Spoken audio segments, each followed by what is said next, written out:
Ako si Regan Pandarawan from Antipolo, Rizal at isa akong COVID survivor. Nag-take ako agad nito with high dosage. Ang bilis ng recovery ko. Di nagtagal, lumabas na rin ang result ng swab test ko at yes, negative na rin ako. Napaka-effective ng Life Extension Vitamin D3. Kaya masasabi ko na subok, mabisa, sigurado ang Life Extension Vitamin D3. The #1 trusted brand of vitamin D3 in the Philippines. Life Extension Vitamin D3. The science of a healthier life. Mapalit sa mga butika. Para sa sinina nga ka-bloom sa kahumot, suwayi ang Charm Fabric Conditioner. Charm Fatcon, bangong kumaka-bloom. Charm Fatcon, damit ay may bangon ng salibong bulaklak. Charm Fabric Conditioner. Dunay Stay Fresh Technology. Sinina nga ka-bloom sa kahumot. Charm Fatcon, bangong kumaka-bloom. Charm Fatcon, damit ay may bangon ng salibong bulaklak. Charm Fabric Conditioner. Manufactured by ACS Manufacturing Corporation. ISO certified, world-class quality. ACS IFM. Matik! Walang IFM. Matik!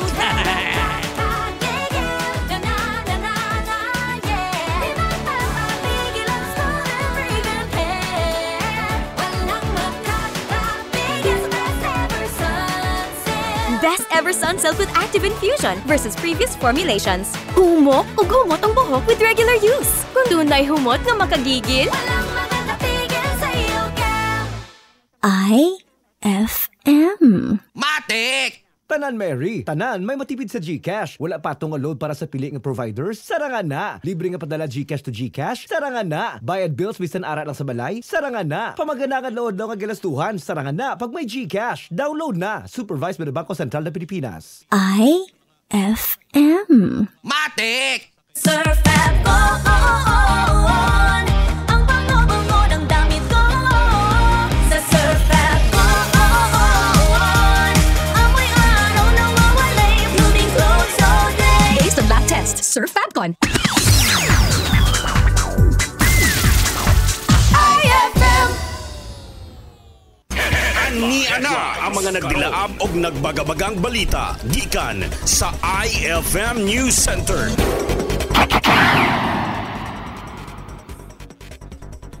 Idol, maayong udto.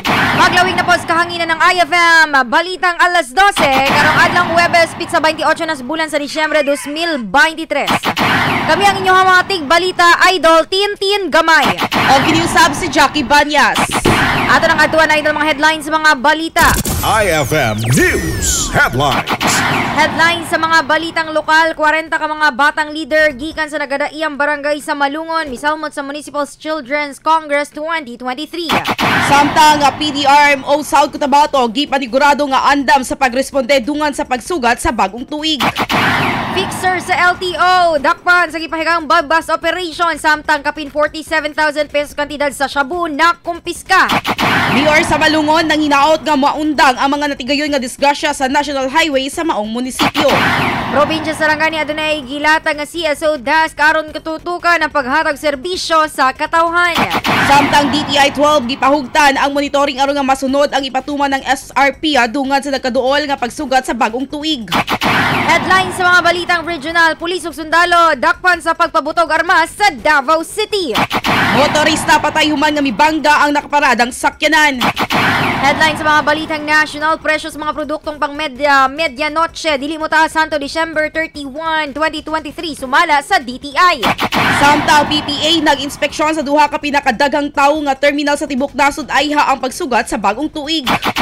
Headlines sa balitang international, 241 katao dugang napatay sulod lamang sa 24 oras suman sa Israeli military operation sa Gaza. Samtang Korte Suprema sa Michigan gibasura ang apilang nga ipa-disqualify si Trump sa halalan.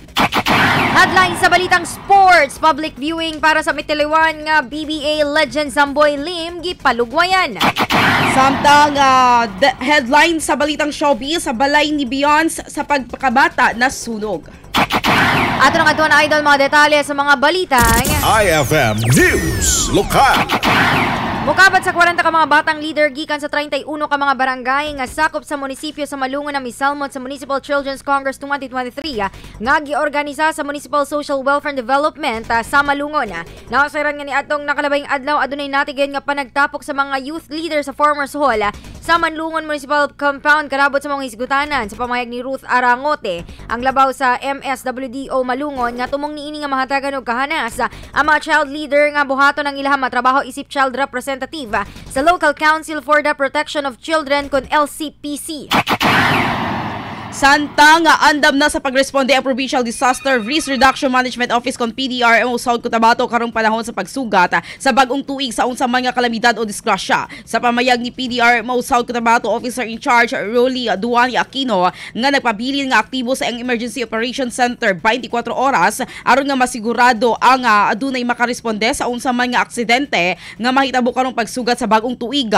Gipanigurado sa maong opisyal nga mamahimong available ang rescuers dungan sa pagsugat sa bag-ong tuiga. Una nang gibutyag sa nasampit nga opisyal nga ipailalom sa training ang mga rescuer aron adunay kahanas sa pagtabang sa mga mahimong nga biktima. Nagpahinumdum usab kini sa katawhan nga mag-amping karon sa panahon sa holiday season. Alas 12:19 o garon idol atong adtuan ang mga balita sa tuwang patrol niya si Idol Arden Kia lalaki na palitan og dakong kantidad sa droga gikasuhan na. Idol Arden sa detalye, go ahead. Yes, Idol, tinding may formal lang dito sa kana og kasong Section 5 o 11 sa Article 2 sa Republic Act 9165 ang usa ka drug suspect na napalitan og dakong kantidad sa illegal na droga human nga kini nga nasikop pinaagi sa bypass operation diha natigayon Idol tinding gamay sa usa ka lugar sa may purok Silangan, Barangay Maribulan, alabil sa Langkani Province alas 3:40 sa hapon. Ang kining suspect ang giila sa alias Uyong, 39 anyos, sa Minyo, usa kini ka LTO fixture nga residente sa Purok Libertad, Barangay Maribulan, alabil sa Langkani Province. Kundi napalitan ng kini sa usa ka pakitin sa gituang illegal na droga nga adunay kantidad nga 47,600 ka pesos na pinag-usab sa nagpila nga po surveyor nga pulis gamit ang 1,000 pesos nga bypass money. Sa kasamtangan, nagpaabot na lamang kini siya nga commitment order aron kini may pasa nga dula sa buhatan sa Baluntay Provincial Jail. Matik sa balita, matik sa musika ug drama, matik sa public service, Arden Kia ang tinawag na number 1 base sa pinakalatest KBP Qatar Media Survey na 12.9 IFM News, Jensen. Daghang salamat Idol Arden Kia sa imong report. Dugang detalye pa sa mga balita adunay gilatag sa probinsya Sarangani nga Civil Society Organization kon CSO Desk o Provincial People's Council isip pagsunod sa kamanduan sa Department of Interior and Local Government kon DILG. Sa pamahayag ni Provincial Administrator Ryan J. Ramos nga ang nasampit nga lakang tumong niini nga mapaduol ang mga serbisyo sa gobyerno sa publiko. Dugang pa sa mga opisyal nga tumong niini nga masayran kon kinsa bang angay nga unahon nga tabangan nga mga residente nga nanginahanglan. Nakalabay nga adlaw adunay natigen nga tigom kun asa gipangunahan ni CSO Desk Officer John Marshall Malanaw alang sa paghanay sa mga programa nga makatabang sa katawhan. Katapusang detalye sa balitang lokal, gipahugtan pa sa Department of Trade and Industry kon DTI 12 ang monitoring sa mga establishmento aron nga masunod gilayon ang ipatuman nga suggested retail price kon SRP dungan sa nagkaduol nga pagsugat sa bag-ong tuiga. Sumala pa sa buhatan nga padayon ng ilang pakigkoordinasyon sa mga lokal nga pagamhanan, labi pa nga demand karon ang mga palaliton alang sa handa lang sa New Year. Nahimong usab ang katambayayong sa DTI 12 ang Department of Agriculture kon DA 12 ug uban pang ahensya sa gobyerno kalabot sa price monitoring sa mga nag-una nga mga palaliton sa katawhan sa Rion 12. Sobling panawagan sa buhatan nga ugaling adunay nakasupak sa gipatuman nga SRP gilayon nga i-report sa ilaha. Alas 12:22 na Idol o garon atong aduan ang mga detalye sa balitang regional. Gipangkasuhan ng duha ka mga men uniform nga illegal nga nagpabuto og mga armas. Sa pamahayag ni Police Major Catherine De La Rey, ang Police Regional Office 11 spokesperson, nakahitabo ang duha ka mga insidente sa illegal discharge of firearms sa Davao City. Sumala kang De La Rey nga nadakpan ang usa ka police corporal nga nagpabuto sa iyang pusila tungod kay naglalis kini sa iyang live-in partner. Samtang nadakpan usab ang usa ka military personnel nga adunay ranggong private first class nga aligasyong mipabuto sa iyahang armas atol sa pag-inilugay atol sa lali sa silingan. Gitataw ni Dalaray nga walay casualties. Ang mga nahitabong indiscriminate firing samtang gikompirma ni Police Major Jonel Padero ang labaw sa Buhangin Police Station nga nahitabong duha ka insidente sa Buhangin nga dali nila ang giaksyonan.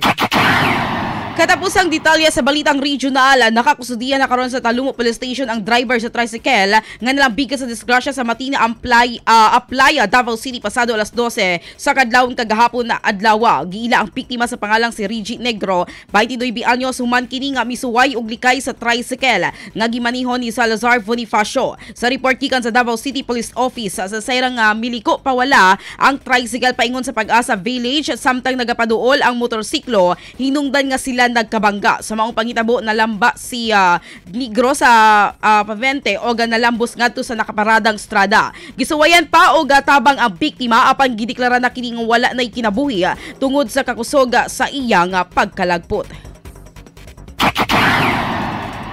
Idol, ato na buka na mga detalye sa balitang IFM News National. Gipaniguro sa Department of Trade and Industry kung DTI nga walay taas presyo sa mga produktong pang medianoche o medianoche hantod na sa December 31, 2023. Sa bagong Pilipinas ngayon, gibutyag ni Attorney Amanda Nograles, Assistant Secretary sa Consumer Protection Group sa Department of Trade and Industry kung DTI nga may commitment ang mga manufacturer o retailers nga magpabili ng presyo sa pang medianoche hantod na sa Disyembre 31. Apan giangko ni Nograles nga sa nakalabayng simana nakadawat sila report nga may mga retailer nga nagabaligag pang Noche Buena nga lampas sa price guide. Wala usab matod pa sila'y nadakpan nga manufacturers o retailers nga wala nagsunod sa price guide. Dungag sa balitang national, nagpahigayon og surprise inspection ang Philippine Ports Authority or PPA sa duha ka pinakamataong terminal sa tibuokan nasod. Kiniisip kabahin sa pagpangandam o pagpasiguro sa kaluwasan sa publiko nga muuli sa tagsa nila ka mga probinsya o mga mubalik sa Metro Manila. Unang gi-inspeksyon ni PPA General Manager Jay Santiago ang Port of Batangas nga may pinakadagang passenger terminal building kung asa mihapak sa 17,000 hangtod sa 22,000 ang pasahero kada adlaw panahon sa peak season. Sigon ni Santiago nga bisa na ugluwag ang sulod sa terminal ug kaya niining mudawat og 8,000 ka pasahero. Kadaghanan sa mga nahimong problema ang online ticketing tungod hinay matud pa ang processing sa mga shipping lines ug daghang mga pasahero ang walay advance booking ayha mahidangat sa pantalan.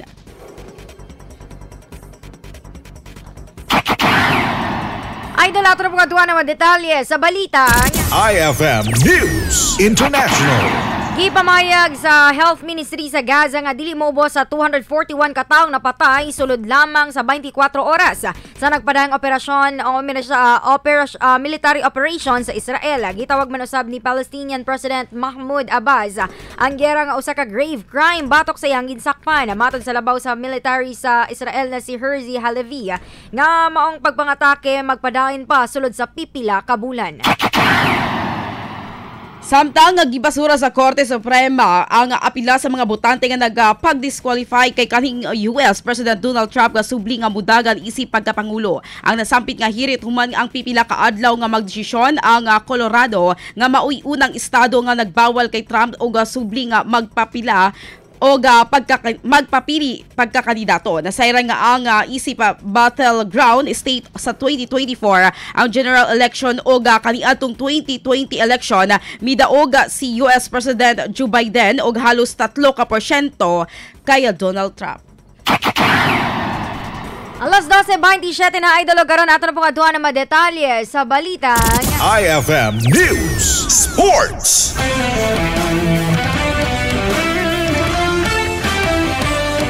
Gipalugayan pa hantod karong adlaw, Disyembre 28, ang burol ni PBA legend Samboy Lim nga anak karon sa Kolehiyo di San Juan de Letran.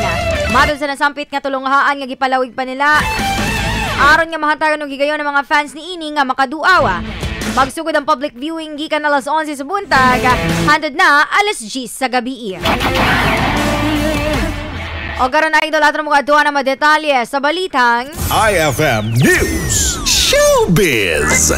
Idol, nasunog ang balay sa American singer nga si Beyonce sa Houston ning Pasko. Sumala sa usa ka lokal nga istasyon sa TV, ang kalayo na palong nga pipila ka minuto human ang bumbero miabot sa lugar. Bisan kung ang mga awit wala pa nagpuyo dinhi, ang balay giisip nga usa ka iconic landmark alang sa iyang mga fans o kini nahimutang sa 2400 block sa Rosedale Street sa Houston o wala kini gikataho nga naangol sa kasamtangang nagpuyo sa maong balay o gisusi pa ang hinungdan sa maong sunog.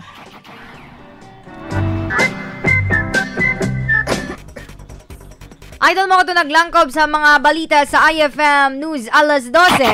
Daghang salamat kay sa mga idol na to on air and on live. Sa makausap pa kiniusabang inyo mga tig-balita, Idol Tintin Gamay. O matik sa balita, matik sa musika o drama, matik sa public service, kiniusab si Jackie Banyas alang sa tinuod nga numero 1. Kini base sa latest Kantar Video Survey 91.9 IFM News Jensen. Unsa pay answer? Matik!